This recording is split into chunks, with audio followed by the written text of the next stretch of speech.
o'tirish kerak. Lavrov tarbiyasizlik qildimi, qo'rqib o'tirish kerak emas. Bular ko'pchilik o'ylaydi G'ayratxo'jaga, bular nima qiladi, ya'ni biz hozir qattiqroq gapiradigan bo'lsak, deylik, qandaydir harbiy harakatlarni boshqa, ularning tafakkurida qo'rquv hosil qilish kerak.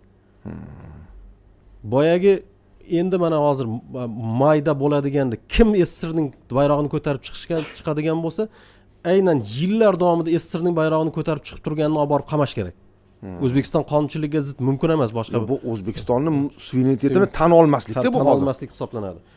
Lavrovning qilgan mana shu ishiga birinchi bu institutsional javob Markaziy Osiyoda o'sha xavfsizlik masalalariga javob beradigan maxsus xizmat organlarining rahbarlarining Toshkentda yig'ilishi bu jiddiy javob.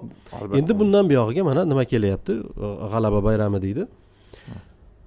Mana shunda kim qizil bayroq ko'tarib chiqadigan bo'lsa, javobini bersin. Bilsin qanday javob berishini. Hamid aka